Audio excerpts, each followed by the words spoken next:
Welcome to The Explainer.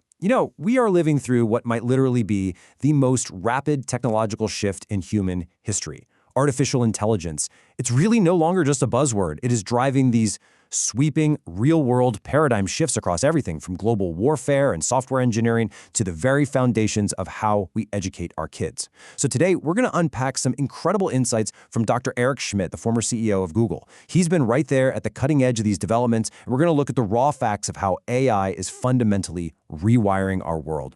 So here is our roadmap for today.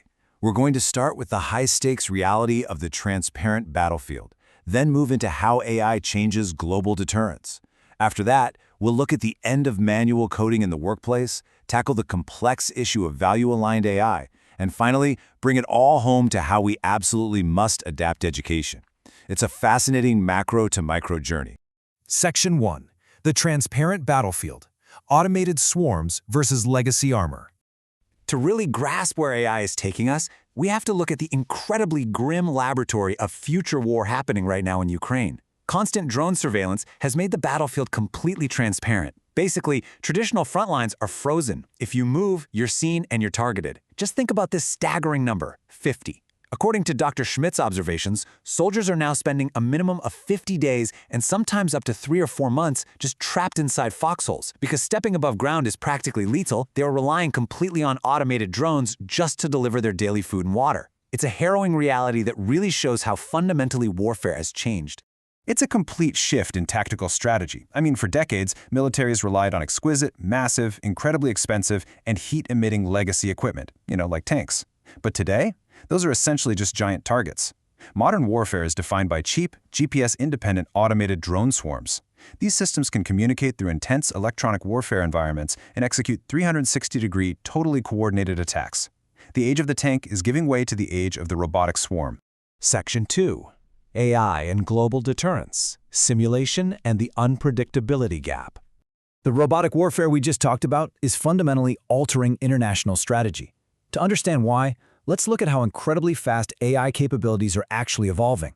It started with language, the chatbots we're all used to, but it's rapidly moving to action, using vision language action or VLA models, where robots can actually see a physical space and interact with it. From there, these models developed emergent behaviors like planning, taking step-by-step logic, then prediction, forecasting battlefield outcomes, and finally, simulation, or reinforcement learning, where models run millions of scenarios to solve previously impossible problems.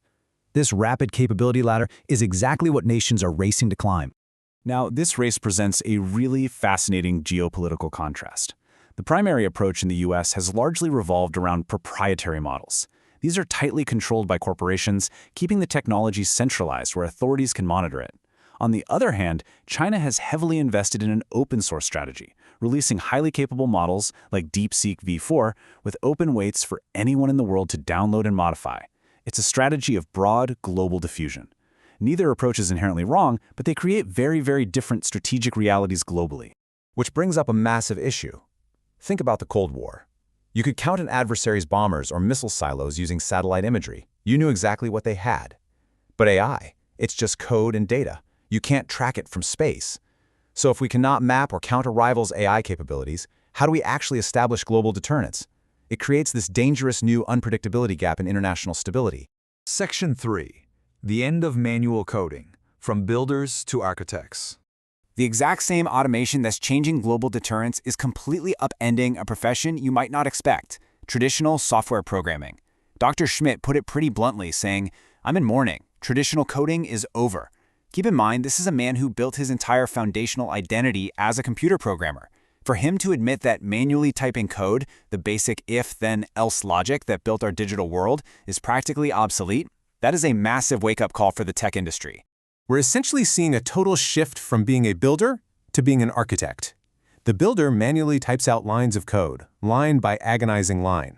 But the modern architect writes down what they want the software to do, sets the objective functions, and then manages the AI tools as they write the code. You aren't laying the bricks anymore, right?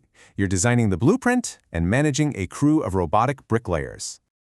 Dr. Schmidt actually shared this amazing, kind of wild anecdote about the modern state-of-the-art programmer.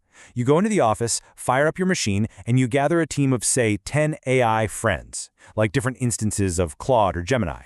You set their objective functions, give them a massive workload, and then you literally just go to lunch. The AI works independently while you eat. You come back, verify the output, and compile it. The productivity gains we are talking about here are absolutely astronomical.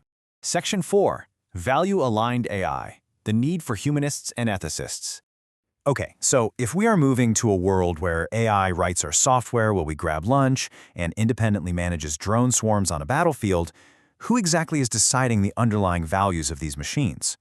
Designing AI is no longer a job just for engineers.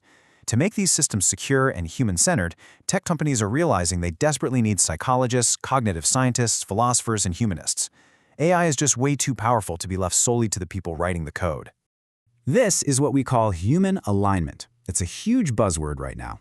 It basically means training an AI to adhere to safety constraints, like making sure it actively suppresses instructions on how to build a weapon. But it also means embedding very specific rhetorical styles, cultural norms, and ethical values into the way that AI communicates and solves problems. But that opens up a massive geopolitical can of worms. Because do we all actually agree on what human values are? An AI model trained in Silicon Valley is naturally going to reflect Western values. Freedom of expression, human rights. But a model trained somewhere else might prioritize totally different political or cultural values. And as those open source models flood the globe, we are looking at a future where there's really no shared ethical baseline for the machines making our decisions. Which brings us to Section 5, Adapting Education, Architecting the Future. So how do we prepare our kids for this? We have to completely overhaul education to survive this new paradigm. Dr. Schmidt recalled being a 7th grader forced to use rote memorization to learn the names of all 50 counties in Virginia. Why do that today when a supercomputer in your pocket has the answer in a millisecond? The new education model has to be entirely focused on teaching students how to manage AI tools and how to ask incredibly creative, analytical questions. The human edge going forward is in the prompting, not the memorizing. Experts are proposing a completely new educational blueprint. Instead of simple memorization, we're talking about mandatory AI tool classes starting right in your freshman year of college, and eventually pushing that curriculum all the way down into high schools.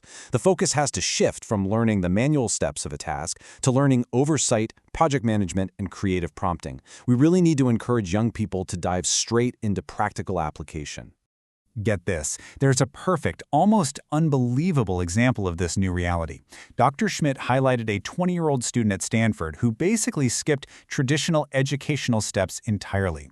This kid is so proficient at managing AI that he is already successfully architecting complex reinforcement learning systems for military drone swarms. At 20 years old, he's essentially doing the job of a massive legacy defense contractor just because he knows how to creatively command the AI. And that leaves us with this final, really critical thought. As AI automates the weapons on our battlefields and writes the very code that runs our digital lives, we face a huge choice. Are we preparing the next generation to be the architects of this incredible technology, managing it to solve our greatest problems, or are we leaving them to be its subjects? It's something we absolutely have to figure out. Thank you so much for joining me on this explainer. Keep learning, keep asking great questions, and I'll see you next time.